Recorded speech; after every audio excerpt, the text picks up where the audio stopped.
of the Lord. Our first reading for this Sunday is taken from the second book of Kings. I would like to reflect with you on gratitude. Gratitude is an act of faith because someone has encountered God. In this first reading, we have Naaman, who is a military commander from Syria. So, we have a person who does not belong to the chosen people, Israel. But something wonderful has just happened to this foreigner as far as the people of God was concerned.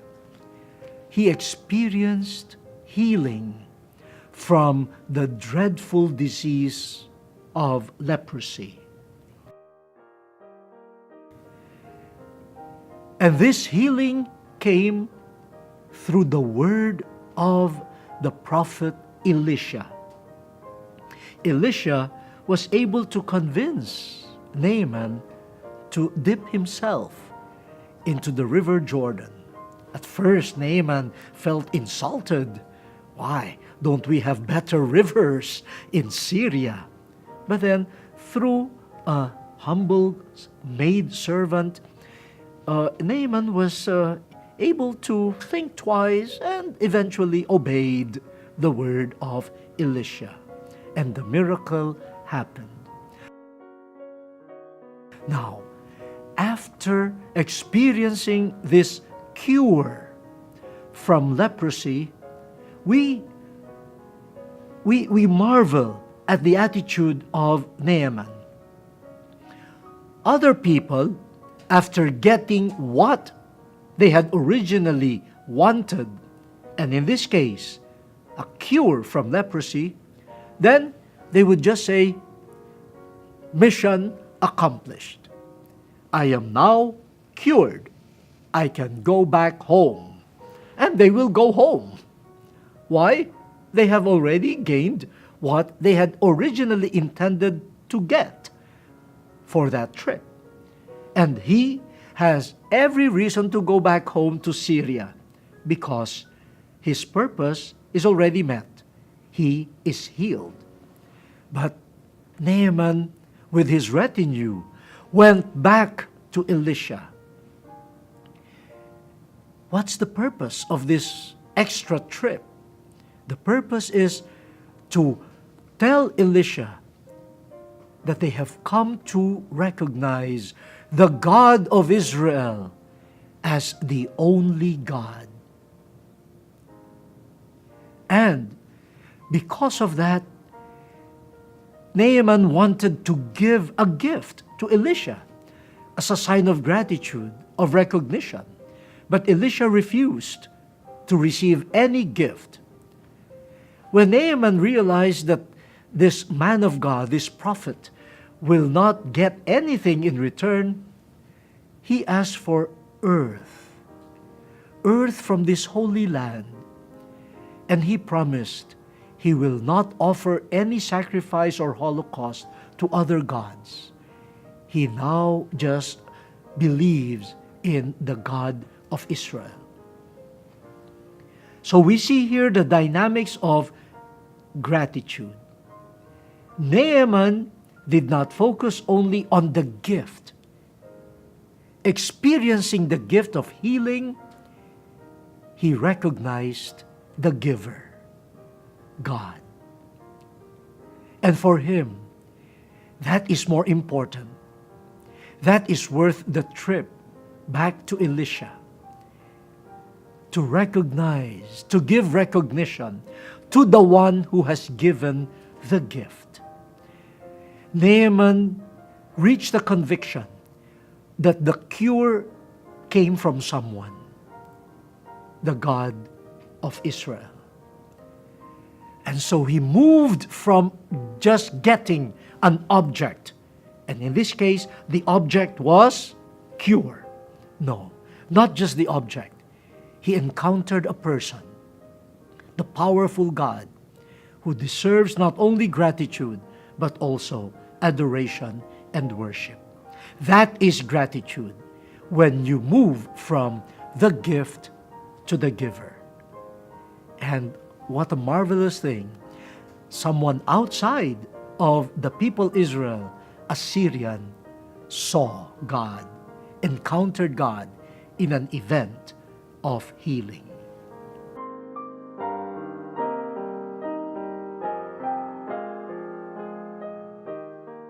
Word of the Lord. Our second reading is taken from the second letter of Paul to Timothy. We are reflecting on gratitude as an act of faith, a faith that comes when someone has been gifted with an encounter with God. This is the theme that we saw in the first reading, the gratitude shown by Naaman, who was healed of leprosy. But in the gift of healing, he saw the one who healed, the giver. So it is not his new condition that became the focus of his mind and his heart. The focus is, who did this to me? God. Now, in the second reading, we find some sort of a reverse situation. We have the author, named Paul, telling us that he is considered a criminal. He is in chains. Why was he arrested? What is his crime? His crime was preaching the gospel, preaching Jesus Christ, who rose from the dead.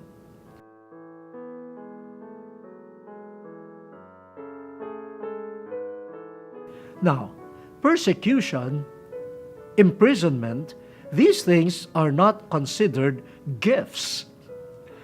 We understand Naaman thanking God for a gift called healing. But if you are in prison, if you are humiliated, if you are restricted because of your preaching of the Word of God, well, I guess the natural reaction is, do I deserve this? And some would even complain. Some would even demand of God a better treatment. I am serving your word. Why do I get this in return? Imprisonment, hardships don't often lead to gratitude. But the same principle is at work here. Naaman moved from the gift to the giver. St. Paul experiences the same thing. In the midst of his suffering, he remembers God, the God who has chosen him, the God who loves him, the God who has been patient with him. And seeing God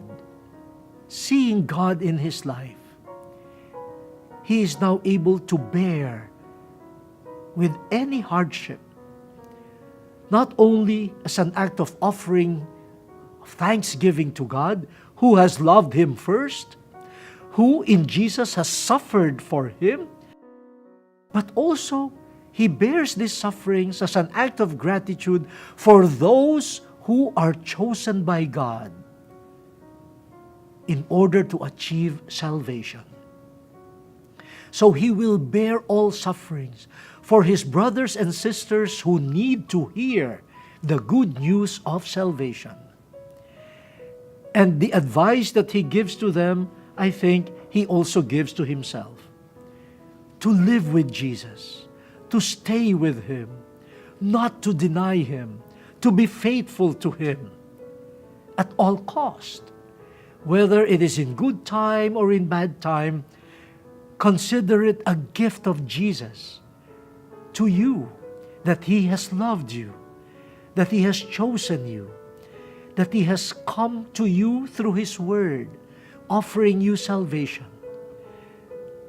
And when that is the focus, Jesus who loves me, then even suffering for him becomes a gift that we could be grateful for.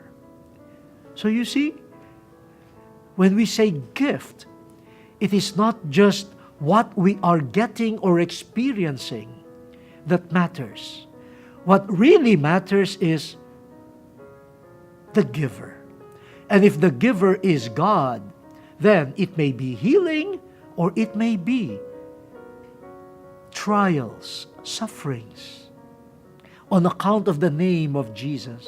Then both of them, the good or the bad, will elicit from someone gratitude. Why? Because I see the hand of God. I see the hand of Jesus, who has loved me, who has chosen me before I have chosen Him and have believed in Him.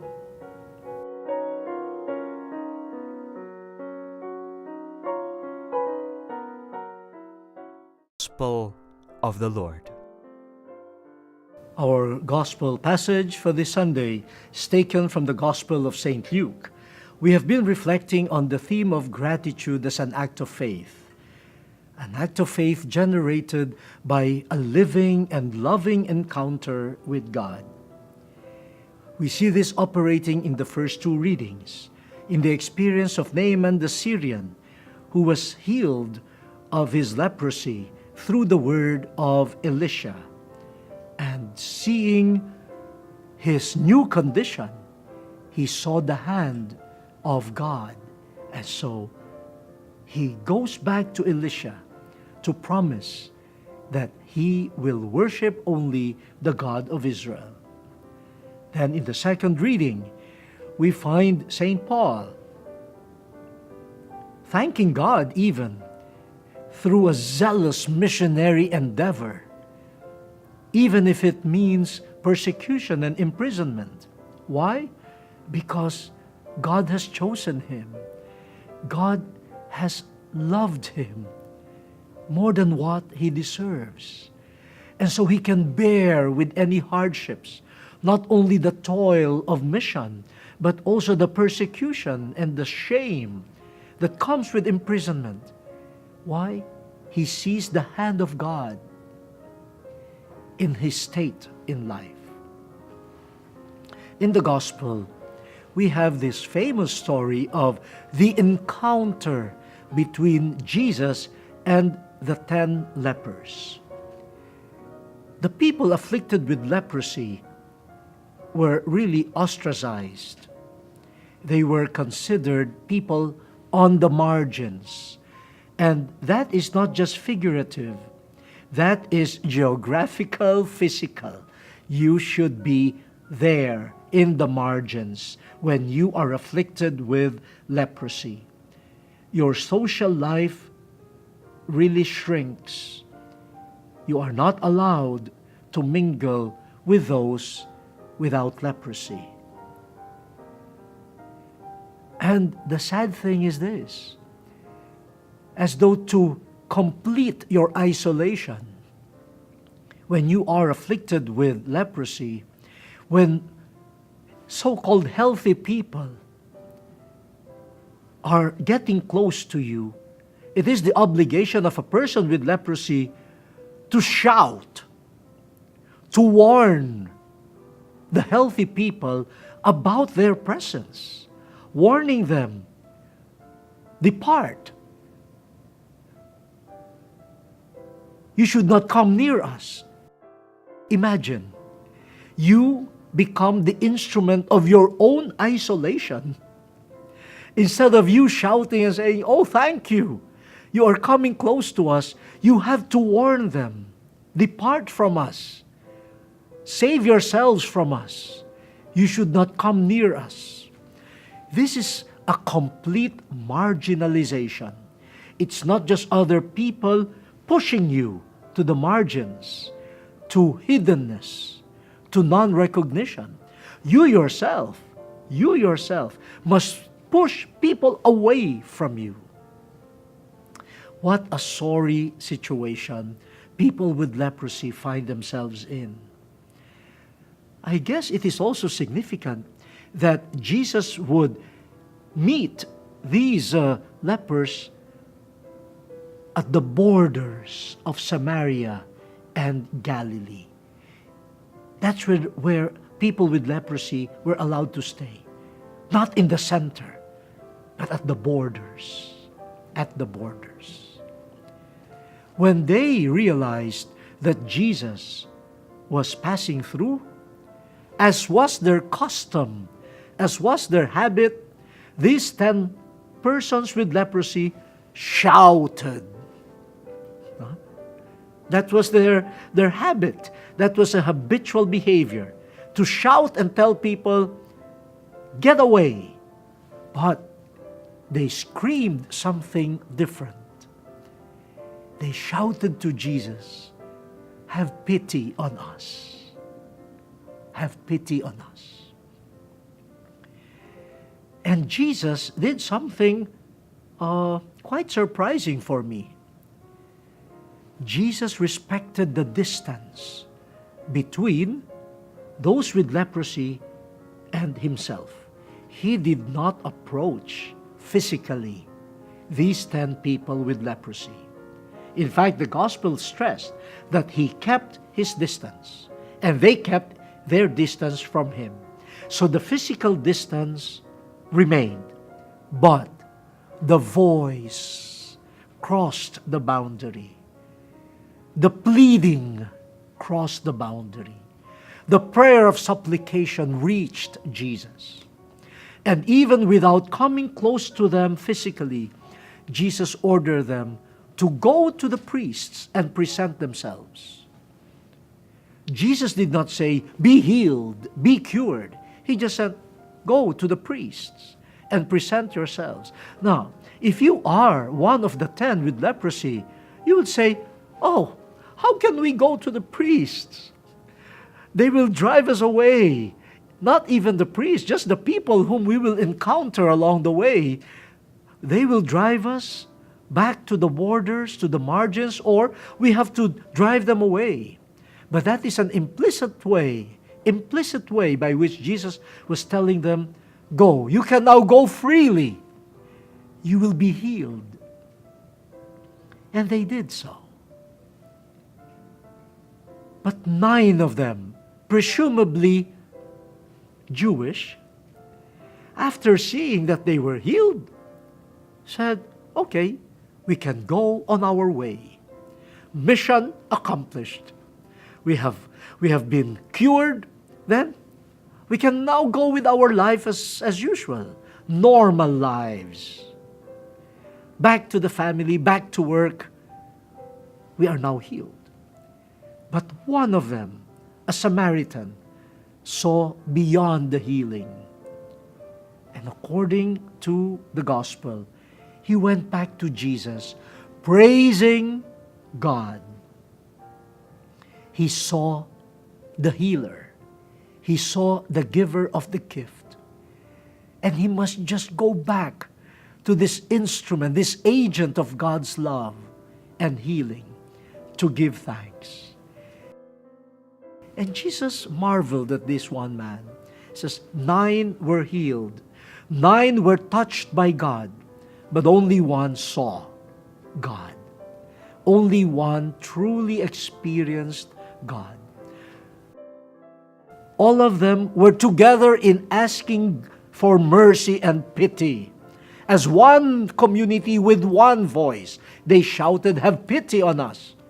But they were not one voice in giving thanks to God, because they were not one in seeing the presence of God. Only the Samaritan saw. This is a good reminder to all of us. We ask for gifts, we ask for blessings, but do these gifts and blessings become occasions to encounter God, who is the source of the blessings, the source of the gifts?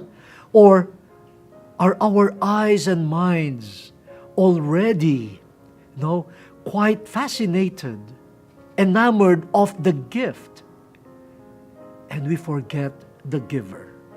Gratitude springs only in the hearts of those people who take every occasion of blessing or even persecution as a moment to see God. And seeing God, they give thanks. That's why, as I said, Gratitude is an act of faith. It is an act of recognition, recognizing not just the gift, even how good it may be, but recognizing the source of it, the giver. It is unfortunate that only the Samaritan heard the words of Christ, "Your faith has been your salvation." All of them experienced a cure, but only the grateful one achieves salvation through faith. The others did not experience faith. They were just so self-centered, they just enjoyed being healed without leading them, this situation leading them to faith. I hope we would not end up that way. I was given a lesson in gratitude by a grade 3 student whom I don't even know personally. But this boy wrote to me in a regular grade 3 handwriting. And he said that I somehow encountered him in the parish where his school was located. And when I said Mass there, that I greeted them. He was one of the students that I greeted. And he said, you even touched me. And I felt different, he said in his letter. I felt different. I felt privileged. And I felt something in myself that was changed because you saw me and you touched me. And then he said, and I thank God. That's why I'm writing to you. I want to thank God for that wonderful experience. Why am I telling this to you? Not because of me. I mean, I probably just touched so many heads of children there to bless them. But you see, of the hundreds that probably I had touched that day, one felt something. Felt a presence. And he comes with a letter to give thanks. That boy experienced faith, not me. As he said, he thanks God for seeing him and for touching him. Oh, how pure, how simple. But that is what we should all be. The word has been exposed. Let us now fulfill it.